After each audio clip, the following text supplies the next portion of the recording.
Hello, everyone. How's it going? How are we? Guess, dude, if I had a fucking... if I had $1 for every time I started a stream with specifically that sentence, I wouldn't have to stream anymore. How are you guys? HT says, hello, what's up? Hi, Crayhack's also here for 7th stream in a row. Holy shit, you're but dank, terminally lazy. Hi, guys. God, you guys started a hype train and got to level 2 without me? What the fuck? I just got here. Hello? The main entertainment wasn't even here yet. You guys are just so excited. How is everything? How was your guys' weekend? Did anyone else go to Ren Fair? Because my God, I needed to commiserate with someone about how much fucking money I spent on specifically the mead. And also, dude, those pickles, oh, I have been thinking about those pickles nonstop, and not in the usual way that I think about pickles nonstop. Hey, Flash Cloud, thanks for the 500 bits. How are you? Oh my God, Memo also subbed with Prime. Hi. We also have Wheels, who's on a 3rd stream in a row. Jesus fuck. Crayhack says there's no Ren Fair until August for you. Yeah, right. I remember some people saying that theirs aren't until like August, September-ish. Hi, Moon. Oh my God, hello. Hi, good to see you guys. Everyone say hi to Moon Decor. Also, Lucas says it's only 90 degrees here. It's too cold for our Ren Fair. Ugh, 90 degrees sounds so lovely. Also, Benji says not a Ren Fair, sadly, but car show at a winery. A car show at a winery sounds like a lot of potential drinking and driving, but like kind of in a chill way. I don't know. don't think into that too much. There is no chill way to drink and drive, I promise. This is not an endorsed by Diana of the Rose statement. Let's see. Flashcloud said, I'm doing tired. Back from playing tennis for an hour. Dude, it's tennis season. Wasn't it crazy? So I played tennis in college. You wouldn't know it because I'm unathletic as shit. Sorry, I played in high school. And I was so, how do I put this? I was good enough that after the first year, they couldn't keep me in JV anymore because honestly, it's mostly for freshmen that are in JV, so they moved me up to varsity. But I was so bad that I was on the lowest possible level of varsity to the point that they actually like put in a whole separate lower level of varsity below what you're supposed to normally have. Like there are like 12 levels in varsity. I was varsity number like 14. You're not supposed to have a 14. They like took pity on me. Also, Lab, hi guys. Everyone say hi to Miss Lavender, the amazing editor behind Worlds Apart. A lot of you guys are like, oh my god, Lab is amazing. And if you haven't seen the most recent episode as well, it's so fucking funny. She's put in some great edits. Everyone say hi. Let me post real fast on Instagram to let people know I'm here. Krayak says, tennis, why didn't you racket my face or something? I don't know. Hi, Krayak, good to see you. Also, Krypton said, damn, I see how it is. Diana's saying hi to only Moon and Lab. Oh, shit. Hi. Hello, Dex. Good to see you. Also, the Budman is here. Thank you so much for the sub with Prime, Budman, and all the other subscribers. I don't know what to call you guys. I usually put something on the board, and this is a real board. This isn't just a backdrop. The world's shittiest backdrop. Hi, Mayoki. How's it going? Dex says I'll get you next D&D day. Why? Guys, Dex, Moon, and Lab are the other players of the game that I have on Thursdays, the 1 a.m. one. Jade is our amazing DM, so we're playing Curse of Strahd together. Also, again, Shazam, did you see the news about Chris Perkins and Jeremy Crawford joining Daring to Prex? I did. What a fucking great drop. Also, I think that makes it, more than anything, a solid fucking, I guess, reinforcement of the fact that Darrington is absolutely going to be one of the new beasts when it comes to tabletop role-playing games, and that I bet Daggerheart's going to go a lot further than we think it's going to. And I'm already giving it a really solid estimate as far as how popular it's going to get and things like that, because they know their audience, you know? They've been doing this shit for 10 years, and now they have 2 of the biggest names in the game. Oh, wild. Also, HJ says the hair looks great today. Thank you. I did nothing to it. I just prayed. Also, Vaden said, hey, Diana, I have an update about the beholder I stole from you and a bit of an am I the asshole story / question. Yeah, go for it. Also, Moon Decor says, guess I'm a player now. I'm an artist for the other campaign. Oh, shit, right. Yeah, I forgot you're not in, I keep forgetting you're not in that campaign, but you are the artist for the other campaign. I have too many friends that I'm rolling dice with at any given time. It's always a trip, but let me see. Okay, hold on. Let me get my post out there so that way people know that I'm live over on Twitch.tv/. This is always a whole thing, and my internet goes down. Basically, it tanks the minute that I start streaming because of the way that streaming takes up a lot of fucking capacity. But man, hi. Moon says I did get invited to guest at some point though. Whoa. Please do. That would be great. And then you don't have to try and sleep in the background while we're all yelling at each other during combat and having really intense RP moments. You can be in the intense RP moment.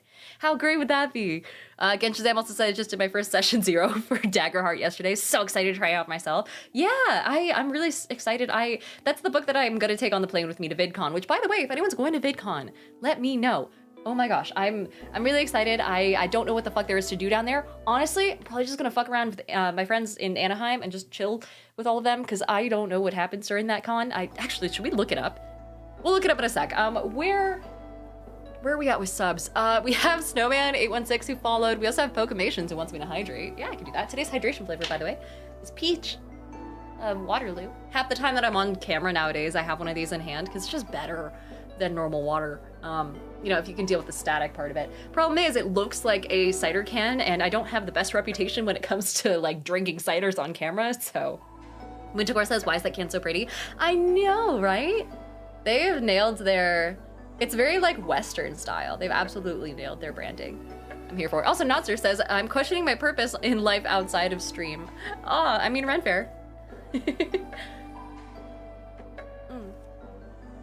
Anyway, let me get the subs on the board.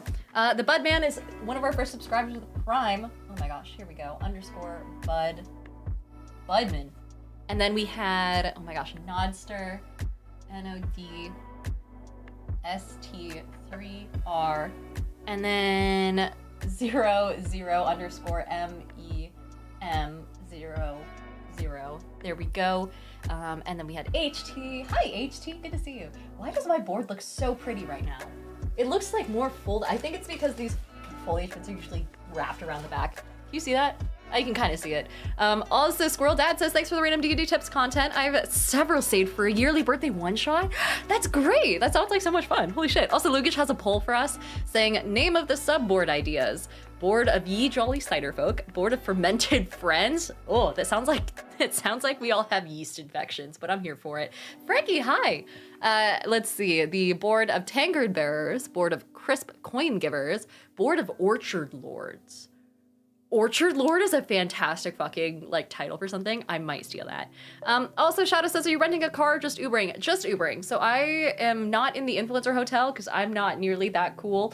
I'll get there eventually. I don't know. I'm just doing, this is my first time. It's like TwitchCon for me. I'm just gonna go to follow people around.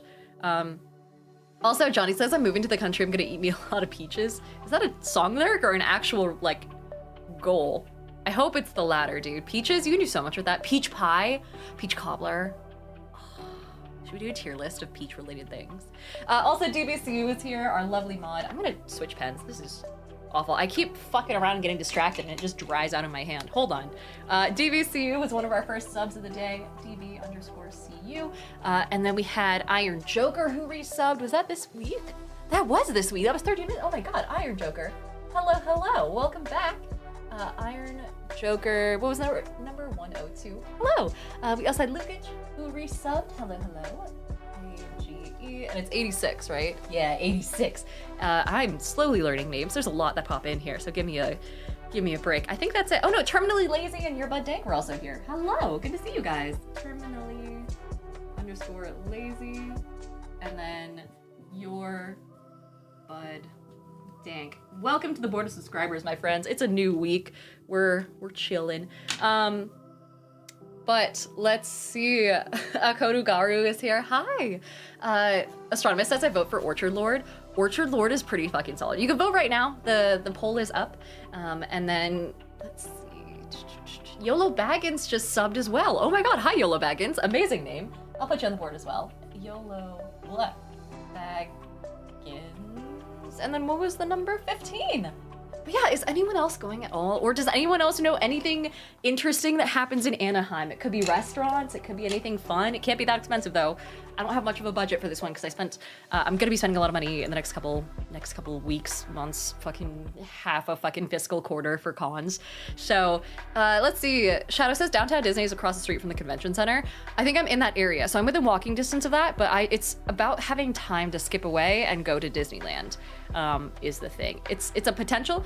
Fingers crossed. I've been raising money for it. So, Son of Rachel, hi. Oh my god, thank you for the community gifted sub. Holy shit.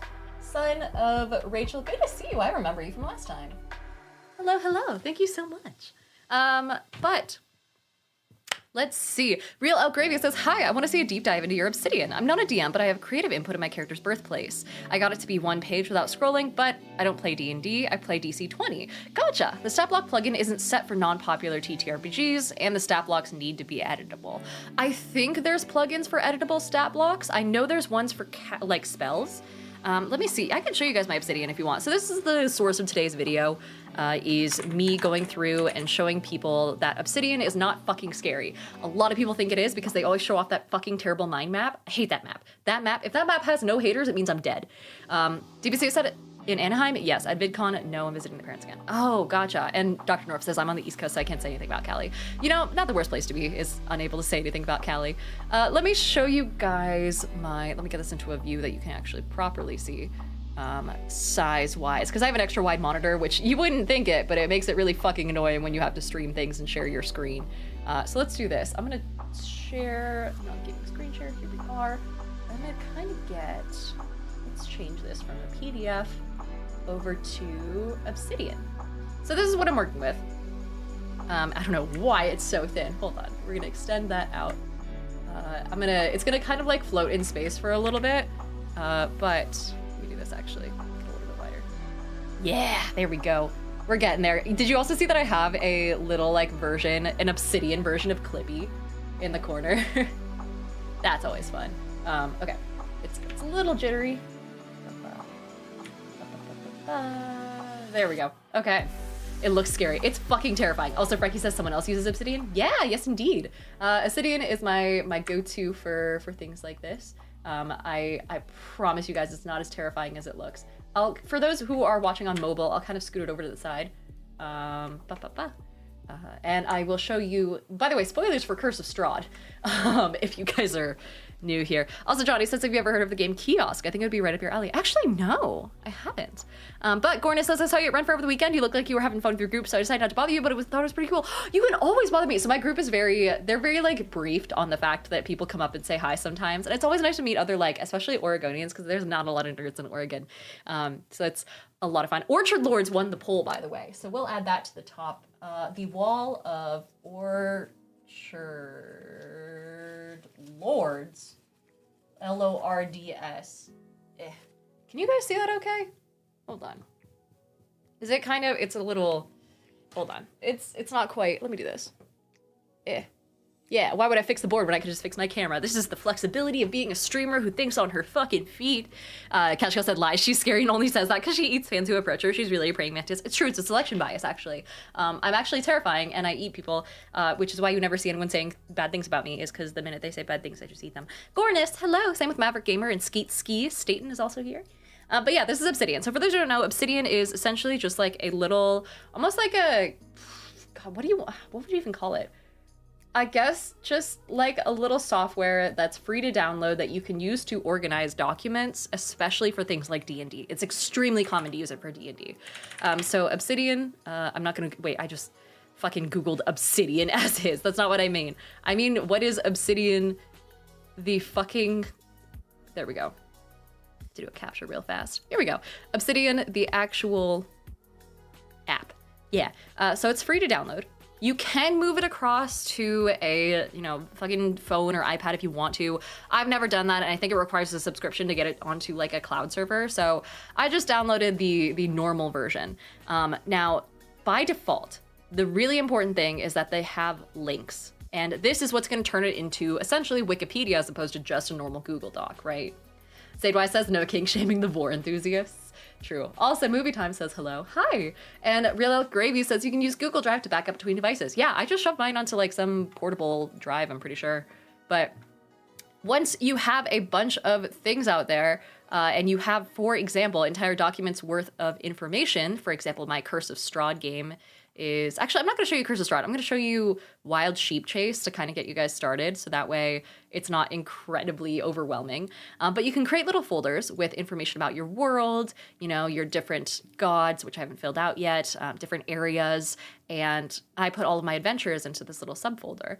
And I straight up just copy and paste all of the text in that then has, for example, the introduction to the module, or it has how to use this adventure over on the side here, the adventure hooks. So the entire module is pasted in here.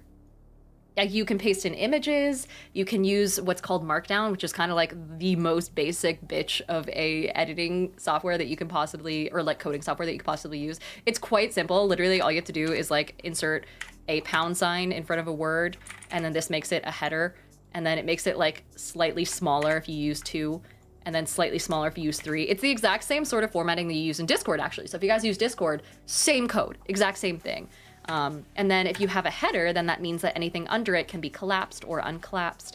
I decided to put all of my, like, straight up, as a DM, I read these paragraphs word for word, so I put that all in these little black boxes, so that way I know when I come through that I'm supposed to read this in my DM voice. I also highlight anything that is going to be an if-then situation.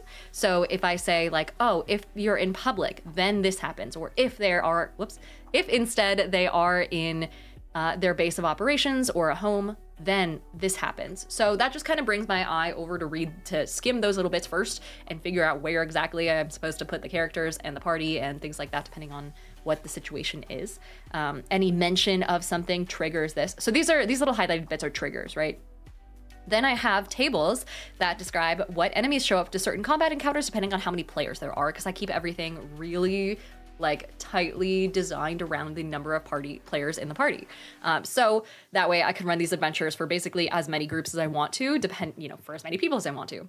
So, if I have 3 people in my party when I'm running this, then I'll do 2 wolves, the main bad guy's henchman, and an ape is going to be this encounter. And then it has XP, kind of like separation. That's only for my personal reference because I don't do, especially because this is a one-shot, people aren't going to level up. So XP doesn't matter. And I also do milestone leveling, but this is just to make sure that the XP per player is roughly the same across all of these party sizes, because that's how I determine how hard to make things.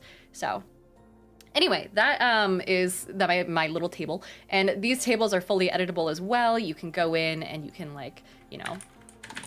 fucking mess around with them as much as you want to. And then, you can insert, like I said, little lists, images. This is just an image of a copy and paste stat block from 5e tools. So I just took a screenshot and dropped it in. And then for the more interesting things, for example, the, what do you call it? Like these stat blocks that I showed off in my video, they're actually properly editable and a little bit more dynamic. This is actually a plugin, which is, I forget what it's called, but quite literally all I had to do is I had to do this mark right here, the word stat block, and then just what type of monster I want it to be. So I could type in Hydra, for example, and then it's, oh, maybe not that. Does it have to be capitalized? Hydra. Yeah, and then it'll automatically paste in all of the information about this monster. So that way, I don't have to deal with it. It does also do dice rolls for me, so it's hit points. I can just click this button and get a dice roll for the hit points. I forget what this does. I think this is something that integrates with something else and makes it so that you can track initiative and things like that when you're playing. But there we go. You do have to have an index somewhere in your Obsidian file that refers to all of this. So I think if we go to admin and references, the rules, I believe somewhere in here, or the templates, somewhere around here, it has like all of the stat blocks just stored. So that's what it's kind of like calling upon. But I just keep this admin thing hidden away so that way I don't have to deal with it. The most important thing are the links that I was talking about earlier. So for example, this is if I wanted to go into this page and talk about this one hag lady who is in Curse of Strahd, and I'm talking about, the concept of Aberos, which is my word for Barovia. Then I can just click on the term Aberos and it'll take me to that page and scroll me down to where I left off the last time I was reading through it. So it has all this information about the world as a whole. I can go back to the previous page if I want to. I forget. Oh yeah, here we go. So I can use back and forward buttons, same way as like in Wikipedia. And I can make it so this says anything I want to, just like Wikipedia. So yeah, this is incredibly cool. It's a fantastic tool. What people will usually show you is this like fucking graph view, this mind map, which shows you how everything is connected. And I hate this thing. It doesn't make sense. But when you have all those links between different like words together and different articles together, then it makes a bit more sense to be able to see, who is in this town and which different like quests correspond to it, who lives here. Obviously Strahd is one of the biggest nodes right in the center there, as is the quest list because it connects to everything else. So yeah, this is Obsidian. I promise this is all so much easier to set up than it looks.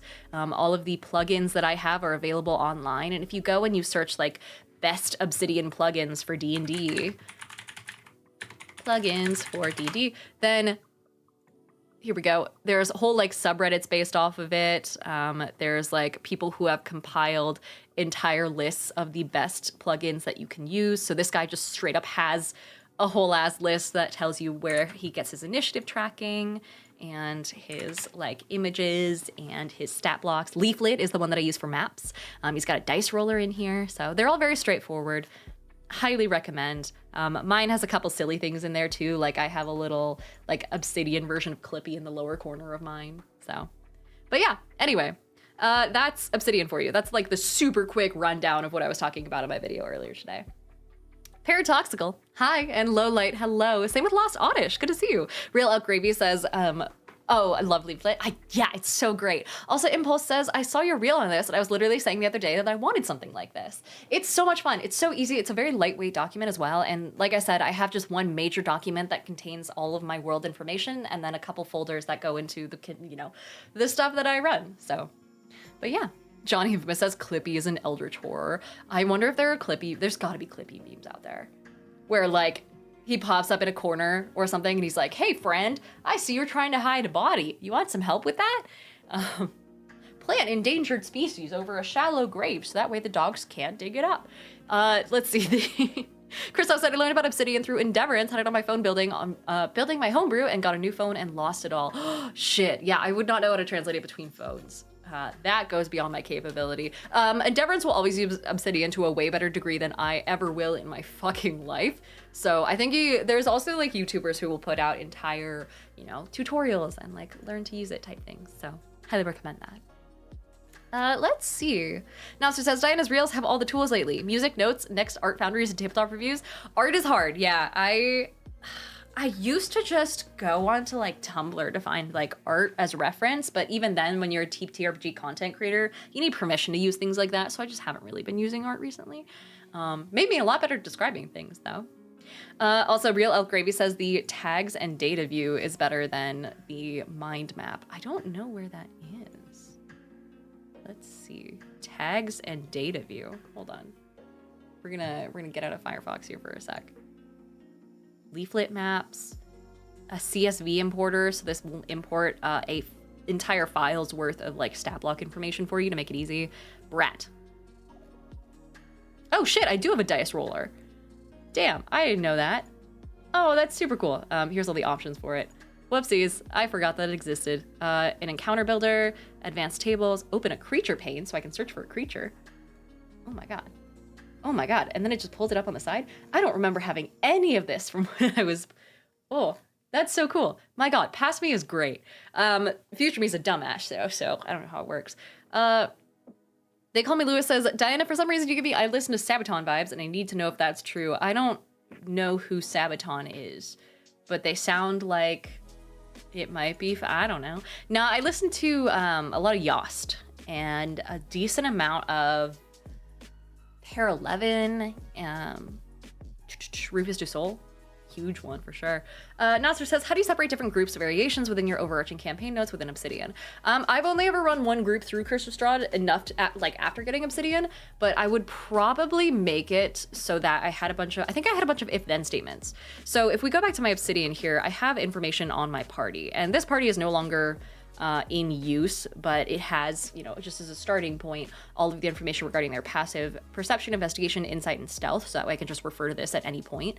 And then I can go into their individual little sheets that have their warnings, you know, before I, like, if I start a campaign and I want to make sure, you know, that they have, I'm not giving them anything that could potentially trigger the player. I have all that up there. I have their backstory, their race, class, background, birthday, which is fun, color, all of that. And so this is always the coolest thing ever. I really like it. And so I usually keep information about different characters' choices in the section that is, you know, where they made that choice. So for example, I'll say, there's going to be like an occasional thing that says, you know, if Jocasta, whoop, no, that's not what I want. If Jocasta Crivens is in the party, then the party automatically fails this encounter or something like that, which is just like a little way of me, you know, putting information in so I know to reference that, and I'll usually highlight it. So that's usually where I put it. Lucas says this is the party that was like 14 characters. So my Curse of Strahd is actually West March's style. And so my party was, a couple of people have played several different people in the past. I think we had one death so far. Other people wanted to just switch characters when they got bored or wanted to try a different class or something like that. And so these guys, we had them all pop in on a given week and pop out again. And so it was very loosey-goosey. It was like whoever could show up, showed up. And that was how it worked. We also had Death House be converted to like a little, let me see if I have it here. I think I have Death House's features, areas of the house. So this is like the entirety of the map. Yeah, West March's campaign modifications. Shit, I never pasted it in here, but I had a whole document talking about the way that I would modify a campaign if it was West March's style. And so I would make it so that the Death House was turned into essentially their hiding place, you know? And so that would be their point of operations from then on out. If they survived, you know.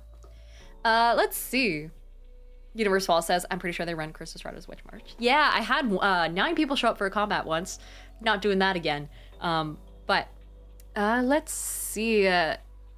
Nyarla says, it's too bad WotC owns Ravenloft or Strahd. It would be probably be a decent game if you used the system good for doing horror. Yeah, so I would, honestly, I think I kind of want to take normal horror games and make them a little bit more scary and run them in their native systems, so Vaesen and things like that. I also have an apocalypse type setting for D&D that for 5e that I want to make a lot more scary and a lot more gory, and then bring into D&D. Ranger says, did you write all that up all that documentation, or is it AI assisted? There is no AI. So this predates AI kind of being like used for D&D stuff. It predates ChatGPT being majorly important. And so I just straight up copy and pasted from a digital copy of Curse of Strahd into this document. And then I went through, you know, every single paragraph by paragraph, and edited and added new notes, added all these highlights. I way extended the descriptions because the descriptions kind of suck. But yeah, that was it. Let's see. Sir Johnny wants me to has subbed with Prime. Welcome in. Same with Drew is Dead 37. Hi. Oh my gosh, Sir Johnny. Let me see. Is it H? Yeah, HNNY5, and then Drew is Dead 7? 37. Hello. Sorry to hear about your loss. Welcome to the crew. Father Faded is also here. Same with Pine 3DK, Nocturnus, Jaws in 3D. Good to see you guys. Nocturnus says, I love your content. Thank you. Or I like your content. Sorry. Maybe you don't love it. I don't know. But we also have people asking me to hydrate. But yeah, Father Faded. Hello. And Lucas says, today I learned what a West Marches is. Yeah, so West Marches game style is essentially, oh my god, how do I put this? So imagine you're playing D&D. And normally you're kind of on rails to some degree, not necessarily in a bad way, but if you're playing a certain module, right? Let's say that you have a certain campaign where, you know, a bunch of this evil cult is summoning a demon, and you spend 17 sessions trying to prevent the demon from getting summoned, and you have a couple different options for doing that. You can go and like take out the people who are doing the summoning, you can infiltrate their lair, you can take away the resources they need in order to make it successful, so on and so forth. You have story arcs, you have a rising conflict, you have a resolution, and you have the fallout of that resolution, and it takes place over the course of sometimes months or years, you know, and that's a normal campaign. A West Marches style campaign is basically more sandboxy. Instead of being a part of a town that you then leave and then you travel around the continent doing your own thing as a party, sometimes spending days between civilizations, you know, stopping points and running into random encounters everywhere. Instead of that, a West Marches style game takes place either on the brink of or in the center of wildly unknown civilization, like full on just like a massive desert, unexplored land, and ancient ruins of a city. Something like that where everything outside of the little starting town that you start in is wild and dangerous. And in almost concentric circles branching out from that central hub, the world gets more and more dangerous. So the further away from your starting town that you go in any direction, there's more to discover because it's sandbox style. You essentially have like little one-shots that you can do. You can go on little hunts and come back. But the further you go out, the more dangerous it is. So with a West Marches style game, whoever can show up to a certain session on a given week, so, you know, say I was running it at, you know, Fridays at 7 o'clock every single week. Whoever can show up just pops up. They don't have to let me know ahead of time. It'd be nice if they did, but they don't have to. And then whoever is there, they get together as part of a little party for the day, and all of them get assigned some quests that they can do over the course of maybe 3-4 hours. So it's like a string of one-shots. It's so much fun. They can still manipulate the world around them. So I usually make it so they're all part of some adventuring guild, and they, you know, go out from the center town, they clear out some ruins, they turn it into a new, like, you know, stable for the community. And then they come back, they collect their reward, they level up. Whoever isn't there that week doesn't necessarily reap the rewards, but the town in general might get the rewards. Like now that you have a stable out in the fucking middle of nowhere up towards the north side of the town where it's on the brink of a forest, then you can, all of a sudden, everyone else in the party, whether or not you were there for help setting that up, can benefit from that. The town as a whole grows a little bit. So it's very much like, it's almost like colonization, or not colonization, civilization, the game Civilization, but in D&D. It's super fun. And also it works really well for adults with busy schedules. So that's the main reason that it was invented. People have done West Marches style games that have spanned fucking decades, you know, and it was originally created by this one dude who's still pretty solidly in the scene from what I understand. Maddie says, in a start playing game breaks, so can't stay long, but big kisses to my favorite ball spawn. Hi, Maddie, I love you. Pine says, are you married? No, other hand. But Notzer says, watching Diana talk about D&D is definitely a happy place. Yay. And also Vaden says, hey Diana, my Emma the Asshole story about the beholder is slightly long for a Twitch comment, so I posted it in your Discord in the D&D channel. Okay, if I don't remember to check it out, whoops. But at the very least, everyone else will be able to tell you if you're the asshole or if you're your party member if they're the asshole. Muriak, hello, hi. Welcome back for your 10th month. And Ross is also here. Blazing Bad Zula, Room of Whatever, Spiritual Rogue. Good to see you all. Good to see you all.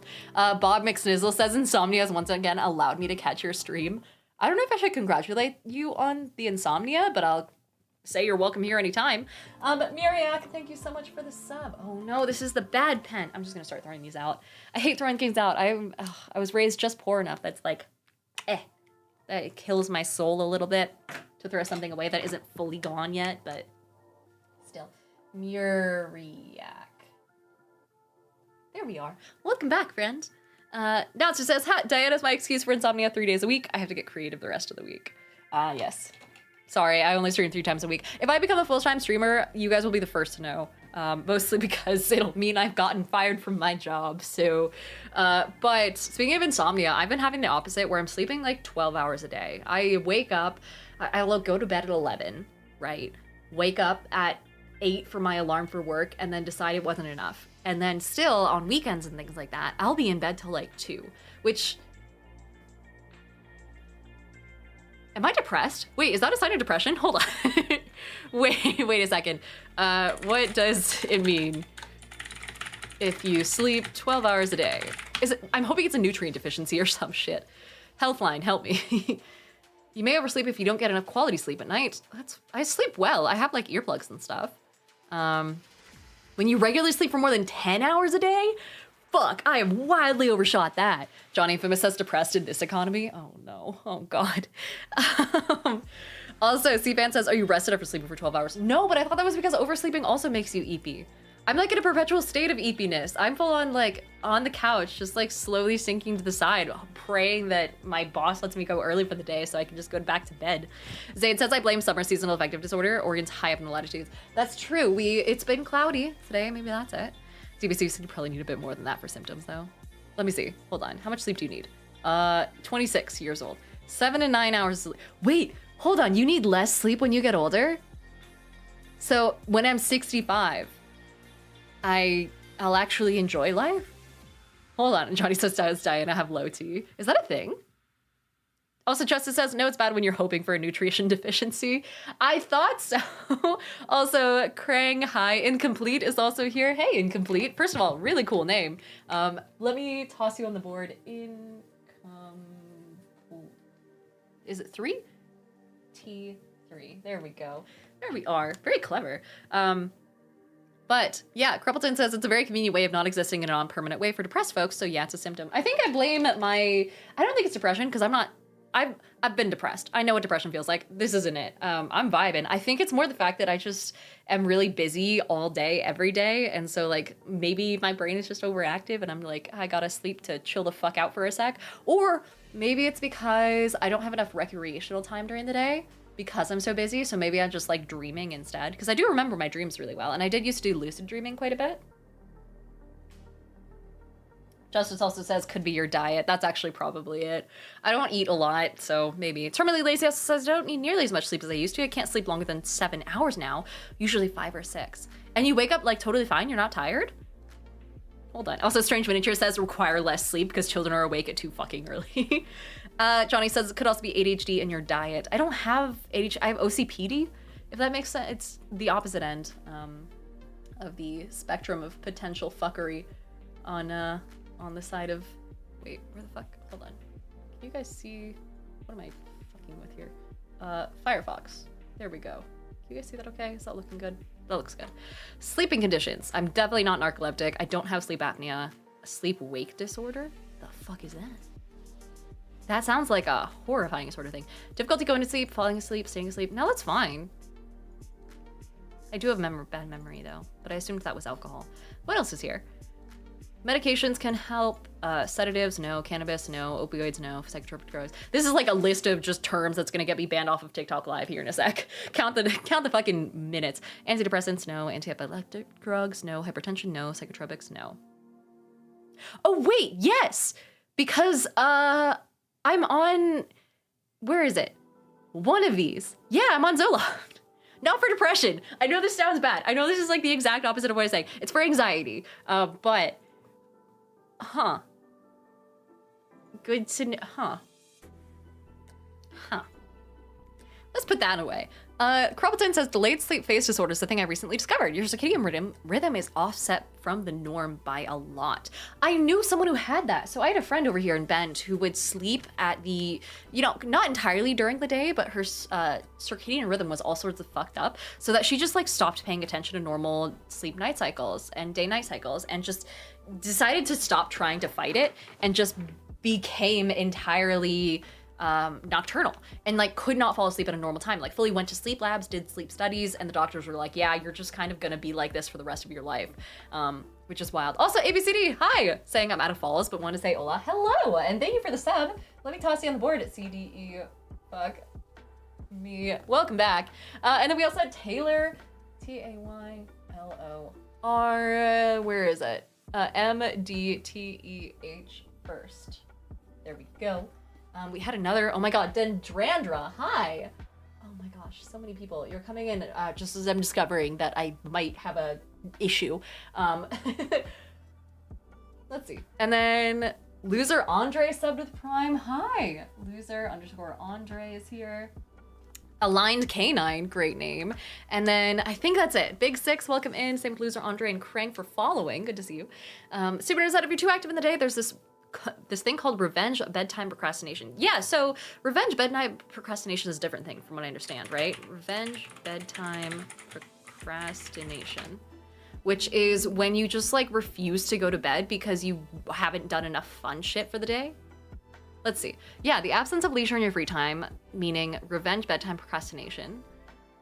So you stay awake at night to catch up on the free time you didn't have during the day, as if taking revenge for all the leisure you missed because of your busy schedule. I don't think I have that because I fall asleep really fucking fast and I don't have an interest in scrolling through social media as much. I don't know. Welcome back to the Diana of the Rose diagnoses herself with something awful by Googling shit live on camera. Welcome back. Justice says, that's the story of my life. Also, Dr. Norb says, whoa, there's a word for it? Yeah. So this is a 100% a known thing, which it's just, you're straight up too busy during the day. You know, let me see. Bedtime procrastination. Yeah, voluntarily delaying going to bed despite foreseeably being worse off as a result can be due to lack of losing track of time or to enjoy control over nighttime due to a perceived lack of control over the events of the daytime. Damn. All right. Lucas also says Diana's about to Google stuff that says we all have cancer. WebMD usually says cancer. Guys, someone start a timer. We'll see how fast it takes us, how long it takes us to get to the cancer diagnosis. Let's see. Johnny says, I have to work out at night if I want to go to bed before 3. That tracks. Also, random, hi, thank you for the 10 gifted subs. Holy shit. Also, Mr. Mujabar says, another thing to add to the list of things I have. It's more of a behavior. It's not really a diagnosis. It's like a phenomenon, if that makes sense. But either way, random, thank you so much for the 10 gifted subs. Oh my gosh, I'll toss your name in. Random Aston. I try and do, trying to do your name a little bit bigger, but I'm gonna circle it anyway, just to make it a little bit more easy to see. Lucas says bedtime procrastination to cancer. We're gonna beat the SCP to Grimace Shake pipeline. Dude, that was I wish we could have clipped the entirety of that train of thought because that was great. But there are 3 key factors that differentiate between bedtime procrastination and staying up late. Guys, put a finger down, okay? The individual experiencing bedtime procrastination must be decreasing their overall sleep time every night. I'm increasing mine. But if you're getting less and less sleep each night, then that tracks. There must be no reason for them to stay up late, such as location or sickness. Oh, so you can't be jet lagged, doesn't count. Can't be sick, doesn't count. The individual must also be aware that the loss in sleep is impacting them negatively, but they do not care enough to change their routine. People with higher cell phone use report more signs of bedtime procrastination, and the media environment creates the atmosphere for sleep procrastination by providing plenty of fun pastimes before lights out. Isn't, like, going on your phone before bed canonically really fucking bad for you as well? Also, Random says, I was really hoping to catch the non-subbed that keep commenting. Damn it. Oh my gosh, hi, Random. Thank you so much for the last one for Nocturnus.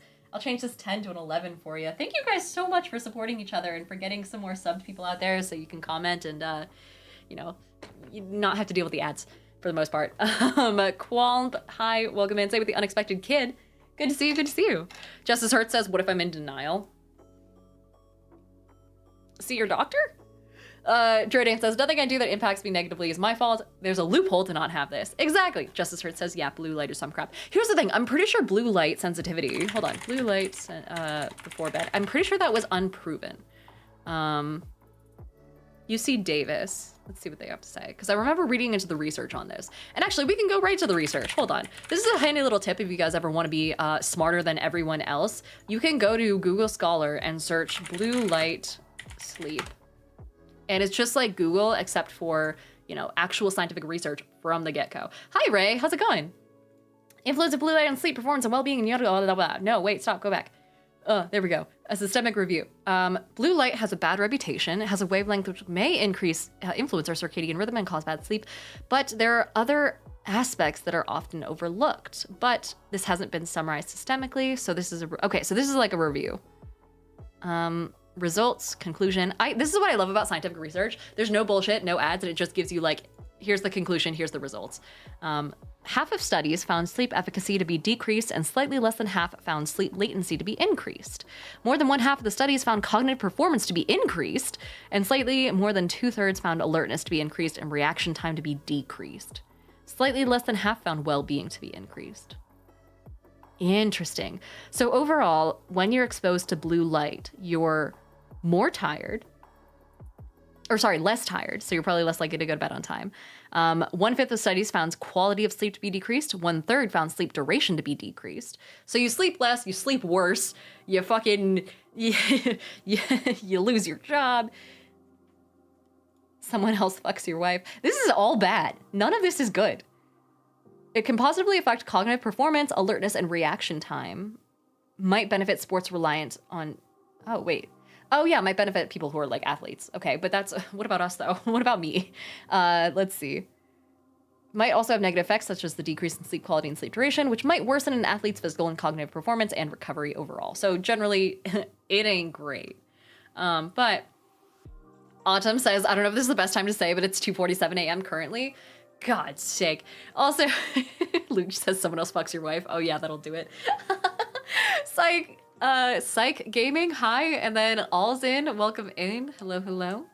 Let's see, we also had another gifted sub to Johnny Infamous from Random. Thank you, Random. Oh my god, you're up to 12, and I think that's your 250 gifted sub in the chat, right? Overall, yeah, 250 gift subs on the channel, that's amazing. Super Nerd said, I'm stuck in paradoxical insomnia. I can stay up till like 5, but then I sleep until 11. I feel like, okay, there's gotta be research on, okay, hold on. Does going to bed earlier actually fucking help? We took out the fucking part. Let's see. Going to bed at 9, oh, this is from Forbes. Oh, it's from Fortune. It may be styled to party at 5 and head to bed by 9. What? What do you mean party at 5 p.m. and head to bed by 9? Who the fuck is trying to pre-game at 5 o'clock and then still be in bed by 9? Anyone I know who goes to fucking take shots at 5 o'clock right after dinner is gonna be out till 2 at the fucking earliest. Strange Miniature says, it's helpful for me, but it blocks REM, but my dreams are rough, so I don't miss it. Oh, weed is helpful? Yeah, interesting. I didn't know it fucks with your dreams. Also, Luke Savage, hi. And Strange Miniature says, wait, hold on. My cousin, she's horrible. Really? Also, Lucas says, according to Gen Z, which means, to be fair, it's the next 4 words, so that's who. Good God. You can't make it through you can't make it through a TikTok scroll without seeing someone's early bedtime routine video encouraging a healthy wind down, like shutting off screens, listening to calming music, or meditating. We have very different TikTok for you pages. Mine is all just like Din Tai Fung recipes right now. According to over 2 million smart bed customers from Sleep Number, is this just an ad? The average bedtime for younger adults crept down to 10 this January compared to 9:18 last year. Interesting. People are trying to hit the hay earlier in order to get their 7 to 9 hours of sleep each night. And then this is just advice for how to make that work for you. Okay, but does it actually... Hold on. Healthline. Here's why I'll continue. Implementing a strict early bedtime was the best decision I made in 2018. How the fuck does someone manage to go to bed at 8:30 when they're fucking working at 9 to 5? And then you have what? an hour of commute home, maybe an hour and a half to say hi to your fucking wife and kids or husband and kids or non-binary partner and kids and have dinner with them. And then you just what? Spend an hour checking up on all the shit that you're supposed to do, like your chores and, you know, your email and all your personal stuff. And then you just go to bed and do it again the next day. Oh my God. This is the most capitalist hell thing ever. Lonsky says that's the key, be lonely. Shit, you're right. Fuck, you cracked the code. Also, Budman, welcome in. Lonsky, thanks for the follow. Luke Savage, thanks for the follow as well. Budman says, I gotta take off, I'll be back. Love your content. Yeah, thanks. And also, Drodan says, I can't imagine going to bed at 8:30. I know, because like, it's not even, especially during the summertime, it's not even dark.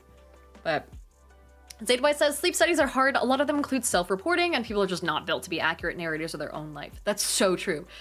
Plus, there's a ton of contributing factors. You get a lot of blue light if you're doom scrolling, which is definitely bad for sleep. Also, Dr. Norp joined the Discord. Woo! Yeah, we do have a Discord, you guys. If you wanted to join, it's not very spammy, I promise. I don't at everyone all the time, but it's just got, you know, you can sign up, opt into notifications when I'm going live and shit like that. So that's always helpful. It's also where I post videos from, you know, me enjoying myself at Ren Fair, things like that. Dude, I can't stop thinking about the Ren Fair pickles, dude. They were so good. I also saw someone wandering around with a pickle that had like a peppermint stick shoved into the middle of it. And they marketed it as a peppermint pickle. And I mean like a full-on candy cane style peppermint stick. And it looked like such a pain to eat. I not my style personally, but to each their own, I guess. Johnny Infamous says, I'd launch myself into the stratosphere if I worked a 9 to 5 and went to bed at 8:30. Yeah. Also, Johnny Infamous says, ever had a pickle mead? What the fuck is a pickle mead? Is it like a mead made out of pickle juice? Or like a mead followed up by pickle juice? Either way, no, and I don't think I want to. Also, Jordan says, peppermint pickle? You say that like it's a normal thing. Is this not a normal thing? Hold on, peppermint pickle. Because they had the pickle dude at the Oregon Ren Fair was selling them. Yeah, this is 100% a thing. Behold the peppermint stick in a dill pickle. That is a headline. Jesus. Let me make sure that this is all in frame here real fast for those watching over on Yield. Oh, not that frame. There we go. Those watching on TikTok and the vertical platforms. Johnny says, cucumber mead with the black sweetener or back sweetener of pickle juice so I could properly ferment. I'd try it, actually. Also, Yerba Dank says it's a mead drank out of a pickle that you've whittled into a mug. Oh, that'd be good. That'd be fun. Can you, wait, imagine doing a shot out of a pickle, though. If you, like, carve out the middle.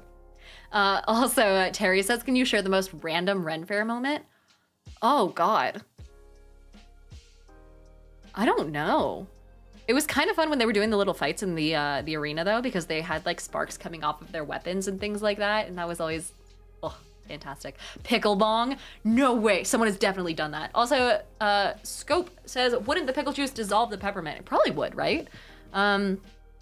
Young people will make some wild stuff with random ingredients. Why is everyone blaming young people? Where the fuck do you think they learn it from? Let's see. You gingerly bite off the end of the pickle just as you might the tip of a cigar and firmly gripping the gripping that pickle, spitting on it a little bit first, you know, giving it a nice, like, full 2 hands if you can. Firmly gripping the pickle, plunge the peppermint stick in dead center. This is, like, it's supposed to be physically painful to watch for some people with penises. It's, like, sounding, but horrifically wrong. There has been research done on this snack, and people who grew up with it consider it routine. They liked it, but none put up a passionate defense for or against it. People were like, yeah, we've just been doing it for forever. We didn't stop. No one told us we could stop. Let's see. Johnny Infamous says I made a cucumber pickle mead for a contest and won 2nd place. No way. Oh, that sounds amazing. Also, Notster says, did Diana just hawk 2 with a pickle? Yeah, but without the cryptocurrency scandal, because I have class. Deuce Leon, welcome in. Thanks for joining at this trying time. I will say this, neither peppermint stick nor dill pickle won the battle waged within my mouth. Been there. Each is such an aggressive flavor that neither succeeded in being the dominant taste. It was a draw, or perhaps mutually assured destruction. Someone took a bite and said it was truly awful. Yeah, they sold this like it was a normal thing. But it was 100% an option at the Ren Fair. We can look at people giving it a shot.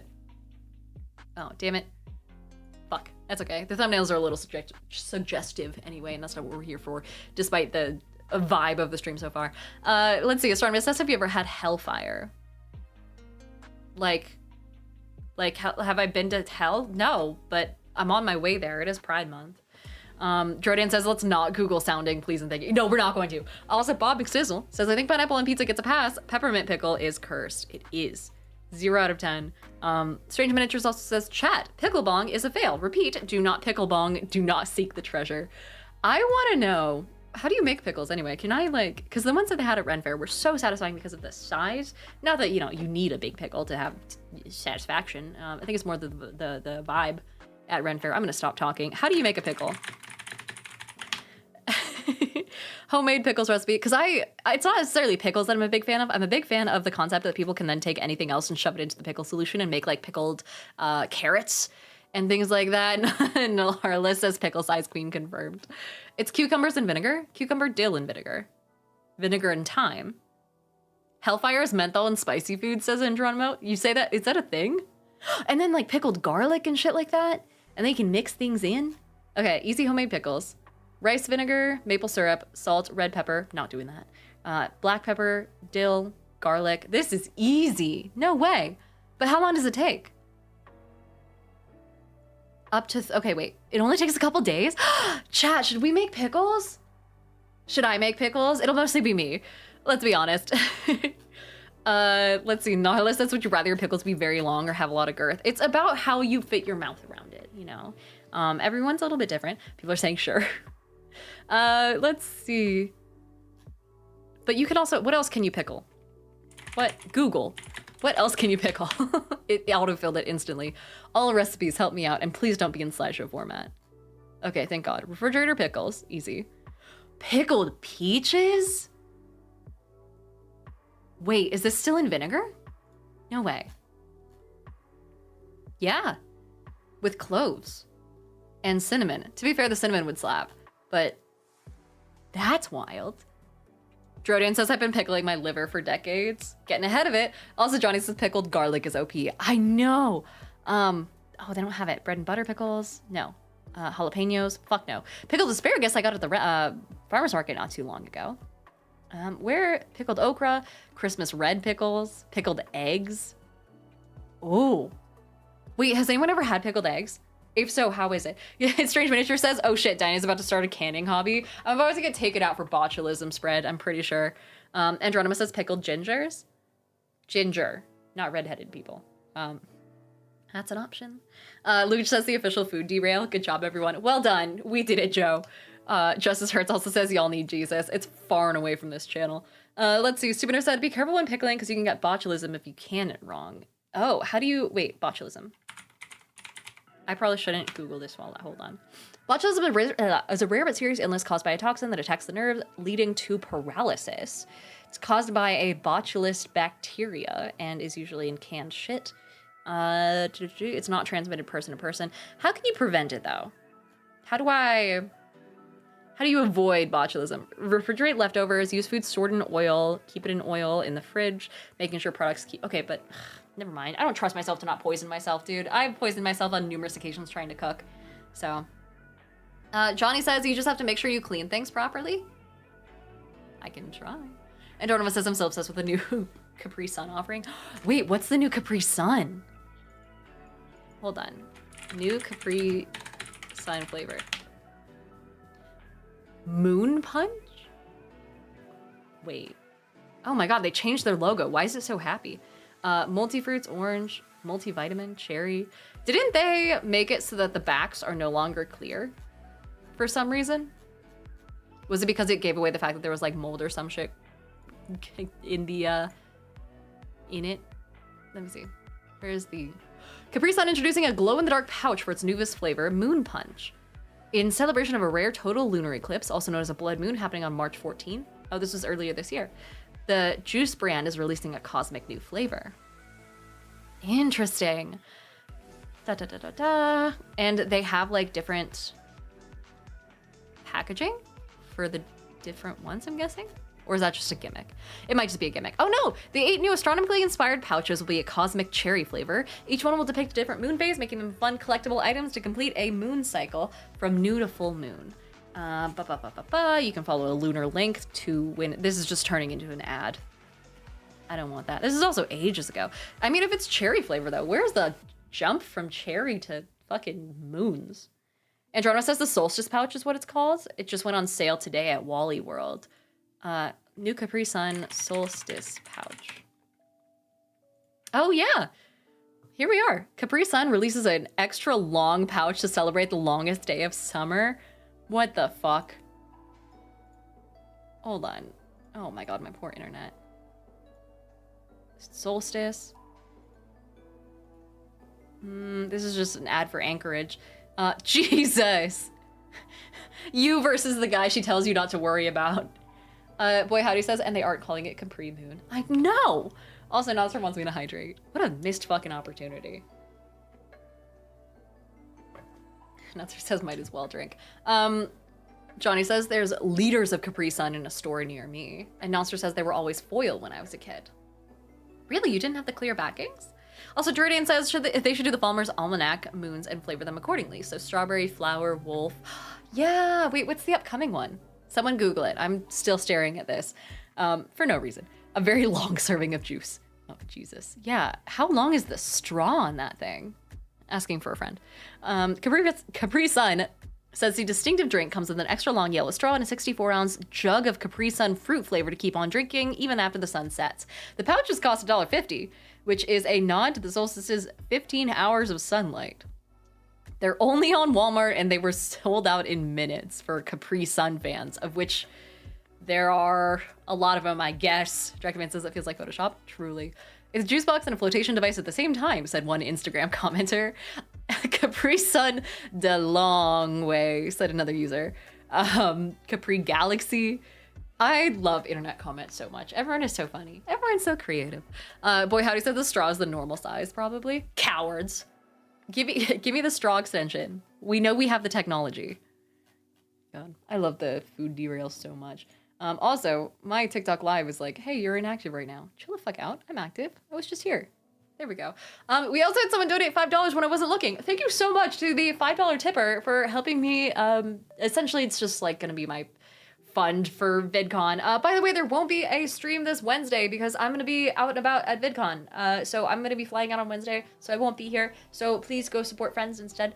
There's a list of people that I hang out with regularly that's in the shelf of supported, what do you call it? Like the suggested streamers? Some other nerds, essentially. So if you like nerds, go there. Straudimus says Capri Schlong. Jesus Christ.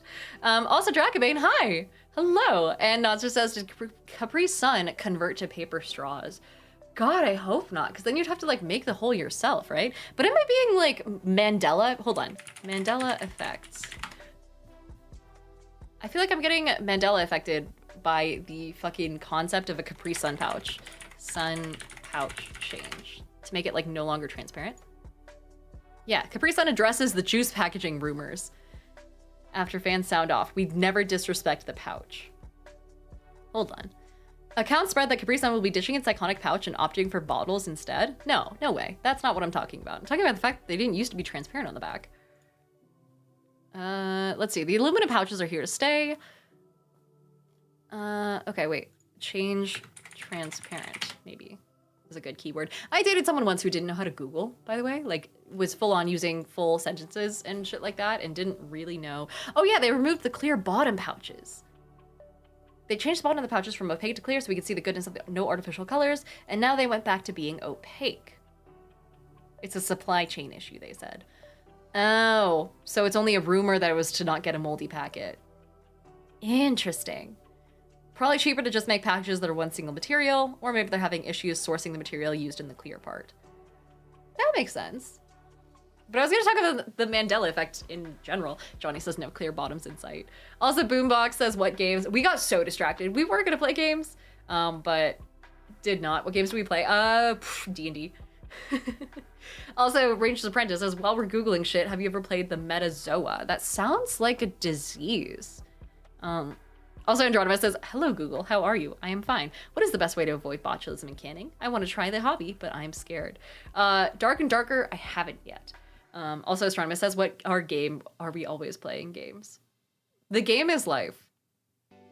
Rachel Apprentice says it's a browser game about guessing animals. Really? Wait, hold on. Metazoa. I want to make sure that I'm not... Or is it Metazoa? Yeah, Metazoa. Hold on. Metazoa. Hardly Noah. Hi, Whitney. Guys, everyone say hi to Whitney. The person making my wisdom tooth dice. Here soon. Yeah, okay, gotcha. Metazoa.com. Oh. Interesting. Your goal is to figure out today's mystery animal in as few guesses as possible. Wrong guesses will narrow down the answer by taxonomic rank. The more your guess has in common with the answer, the more you'll learn about the mystery animal. Oh. I can try? It's been a hot fucking second since I got into this back when I was in college. Whitney says, what color should the numbers be? Oh, God. I feel like they should be gold so they make my teeth look really white by comparison. Gold seems like a good vibe. Let's go with gold. I trust that. Someone says green, gums red. Oh, God. Oh, man. I mean, either gold or red would work. Is it possible to do like gold on the 20 and then red on anything else? That'd be sick. I don't know. Jordan says it's only your major. It was my major like 8 years ago. Oh, God. Justice says you hear Crawford and Perkins went to Critical Role. Yeah, that's the news of the day. Ranger says it's a daily game and I play it daily. Okay, hold on. So we know what animals are. We know what metazoans are. Metazoans are just any multicellular thing. But why don't we could start with a charismatic animal. Or we could do, hold on. Let's do Luna Moth. Shit. Oh, it's by scientific, oh, it's not by scientific name. Let's do a beetle. Hercules beetle. It only gives you 20 guesses? Oh, man. Okay. The answer and the Hercules beetle that you guessed have this both in common. Bilateria. It's a clade of animals characterized by bilateral symmetry during embryonic development. So basically, during embryonic development, the cells go like one side to the other. There's also like spiral growth and things like that. I won't want to try and explain that. Oh, Whitney says done and dusted. I'll ink them momentarily. Oh my God, this is so exciting. Thank you, Whitney. Also, guys, everyone say hi and bye to Whitney. Ranger says you were not very close. It's a wide category. Yeah, I was fucking way the fuck off. Why don't we do something? What's the opposite of a beetle? We could say like a bird. Hummingbird? My favorite type of bird? A little bit better. An amniote. Okay. They're tetrapod. Oh wait, no, that's not good at all. That basically just means it gives birth. I hate that. So amniotes are tetrapod vertebrate animals belonging to the clade Amniota, a large group that comprises the vast majority of living terrestrial and semi-aquatic vertebrates. So we know it has a spine. So that's good. So it can't be a horseshoe crab. Johnny says you can buy a Hercules beetle for around $10 on the internet. They send you the larva and it grows over the course of a year and they're actually great pests. Oh, pets. Interesting. That'd be terrifying though. They're so fucking big. Adder says, hi everyone, love from Portugal. Hi Adder, welcome in. Let's see, where are we at? So we know it's got a spine. Do we want to go for a fish? We could probably go for a fish. Someone says we could try a mammal. It lowers down. Okay, let's try trout. Nothing? Oh, it moved backward. Okay, so it's not a trout. Oh, semi-aquatic vertebrates. Whoops. That's whoopsies. Check to see if it's an insect. I don't think it's an insect because it has to be a vertebrate, and insects are invertebrates. But Ranger Apprentice says try a mammal. We could do a mammal. I'm guessing if it has, a spine and is, got amniotic fluid and shit like that, that it's probably a mammal. We'll do hippo. Because this is so fucking broad. Hippopotamus. It's a eutherian. Oh, that's really good. Okay, so, eutherians are pretty fucking solid. Actually, no, that's a huge fucking thing.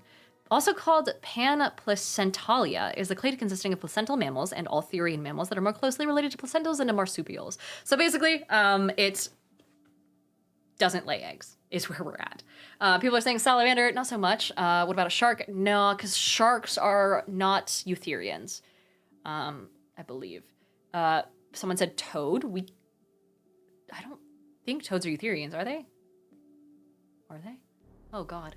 Oh no, I'm questioning everything I've ever known. I could open up my old fucking bio notes.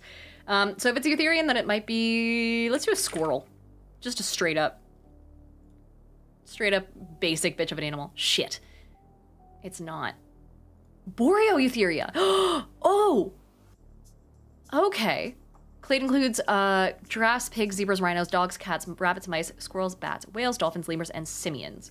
We could try a simian. We could try a, okay, let's do a chimpanzee. Because that seems like it could be a good guess. Shit.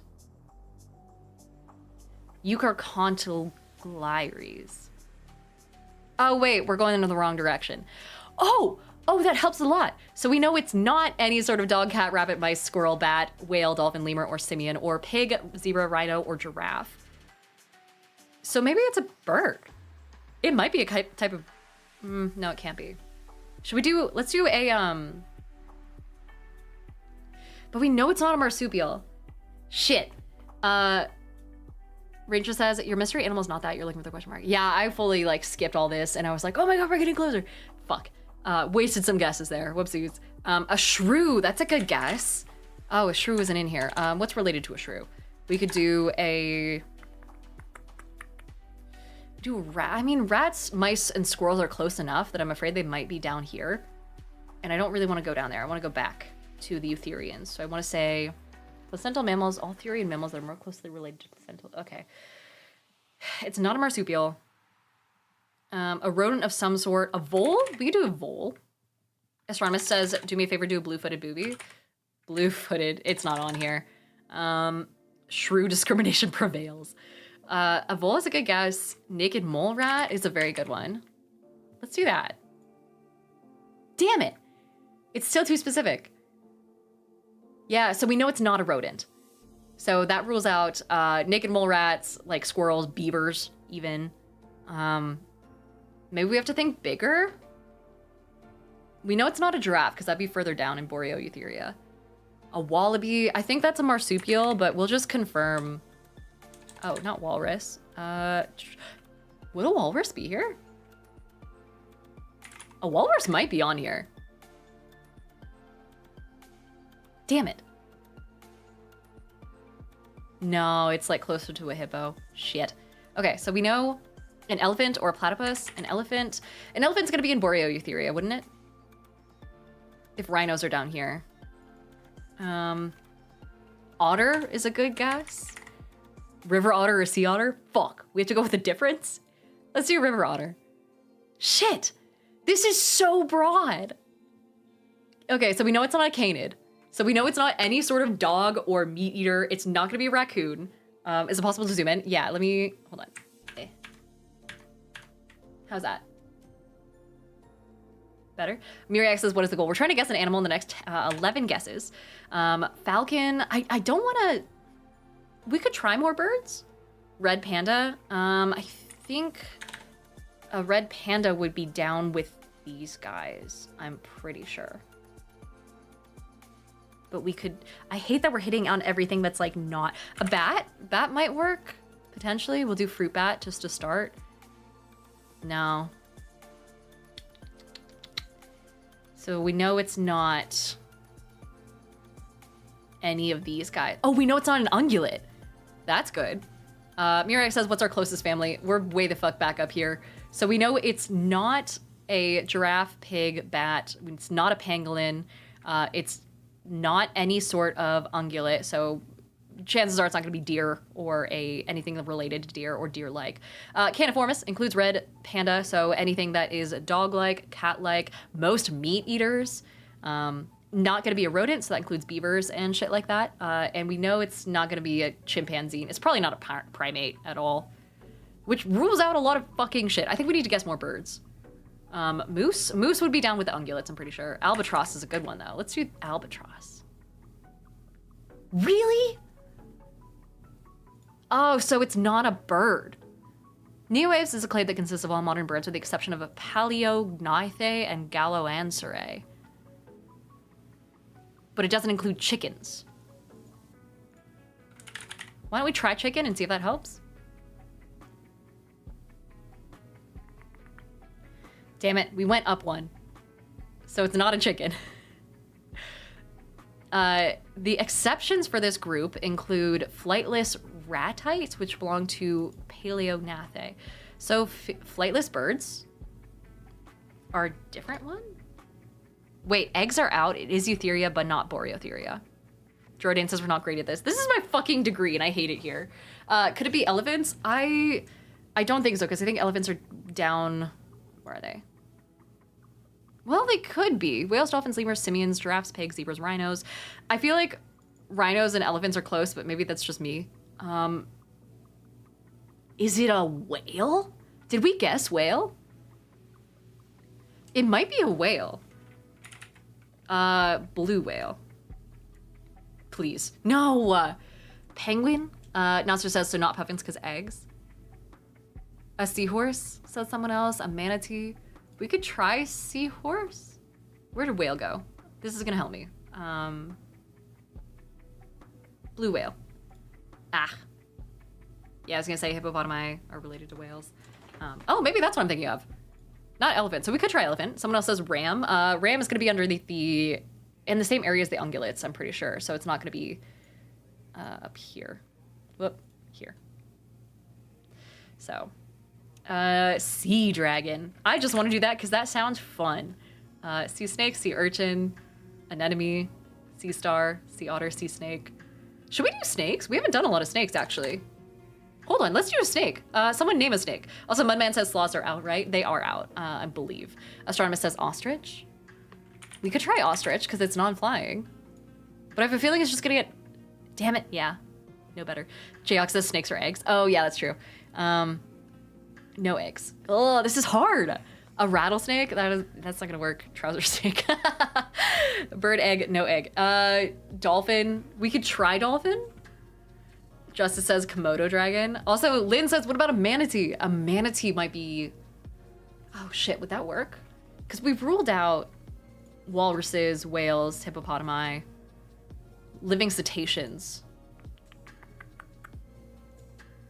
This is what we can't do, right? Astronomist says it wouldn't be roofing, they're connected to whales. Also, Komodo dragons have eggs, yeah. Strange Miniatures says garter snakes are live birth. I know that because I'm country. So even if they're live birth, they're still gonna be descended from the same normal types of snakes that do have eggs. So it's still further down on this evolutionary tree than we're looking to be. What else? What else? What else? Dolphins are cetaceans. Yeah, so that won't work. I'm like struggling to think of another type of animal. Also, Luke says I'm feeling armadillo. I think we ruled out pangolin, and I don't know if that's close enough. I mean, either way, we're still really way the fuck up here. Can we get a hint? I'm gonna get a hint. Afrotheria, a suborder of placental mammals. You guys were right, giraffe is in here. So it includes golden moles, oh my god, that are either currently living in Africa or of African origin. That's so specific. Oh god. Also, Justice, as you said, partial vertebrate. Yeah, they're vertebrates. So golden moles, elephant shrews, otter shrews, tenrex, whatever that is, an aardvark, hyrax, elephant, sea cow, and several extinct clades. So manatee was also up there. Okay, so let's do manatee. We only have 3 guesses left because we switched out 3 of them for getting a little bit closer. Oh shit, we got it! Yeah, dude, Lynn, amazing! That was fantastic. Holy shit. Dude, that was so fun. Guys, 3 cheers in chat. I fully thought that manatees were somewhere the fuck else. I didn't realize that having a whole other fucking order related to the fact that you're just in Africa was a whole thing. Oh man. Lynn says I should gamble. Let's see. Nocturnus says Eutherians are distinguished from non-Eutherians by various phenotypic traits of the feet, ankles, jaws, and teeth. That's so broad. What do you mean feet, ankles, jaws, and teeth? You mean everything? Also, Rachel says I'm glad I introduced this. There's like a plant version of it, which does the exact same thing. But I don't know anything about plants. Like I could guess, fuck it, we could speed run this. Someone just name a plant. Lily pad? Water lily. First try, shit.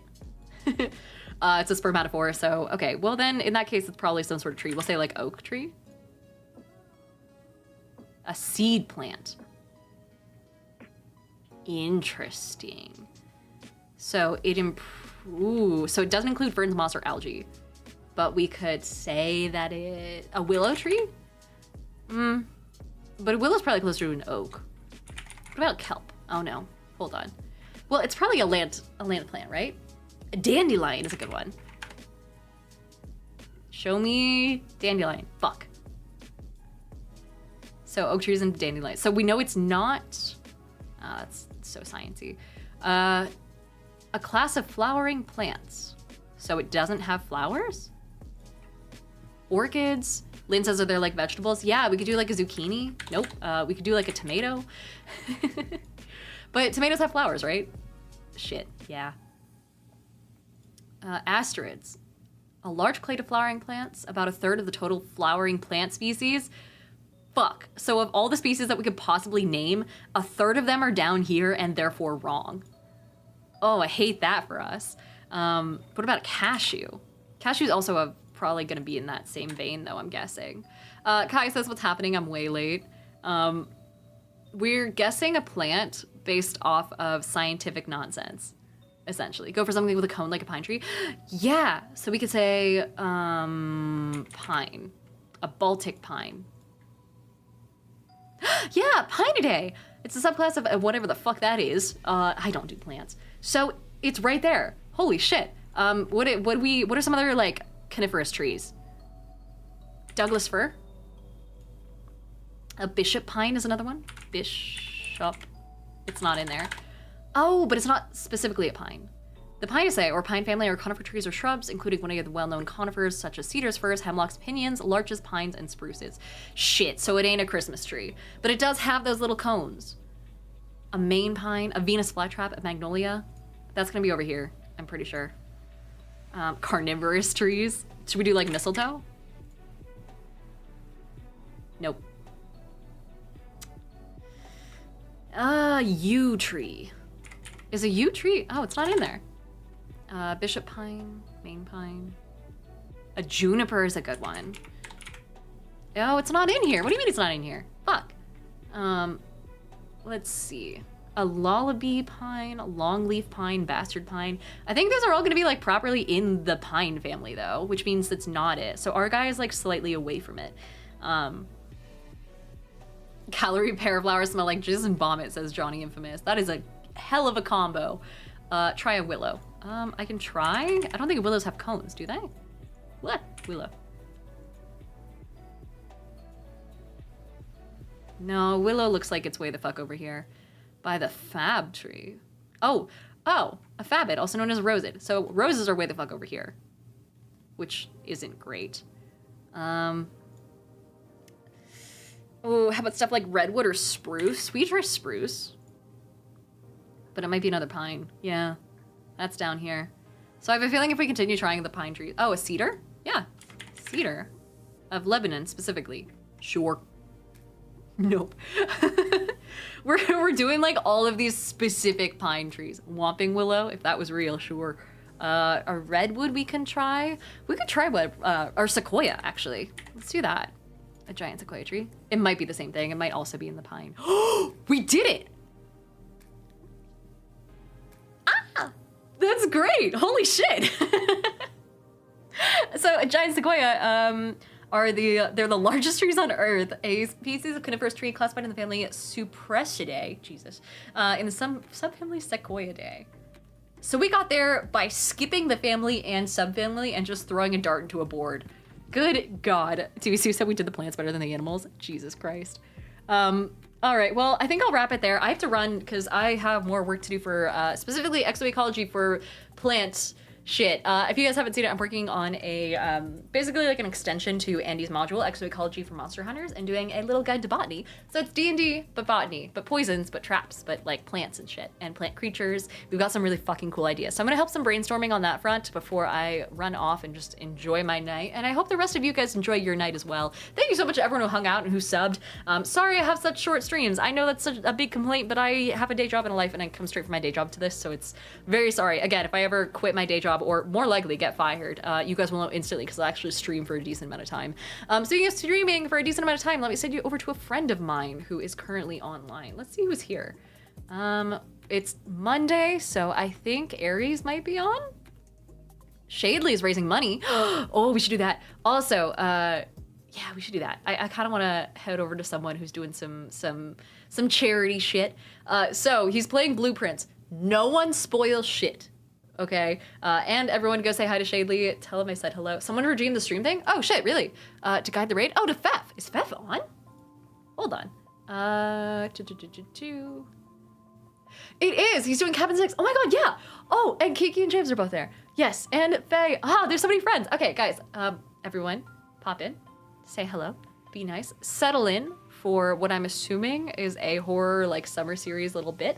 They all look fucking shocked. I don't know what was going on. I can see a preview of the stream right now. Their expressions look not great. So I'm gonna send you guys over there.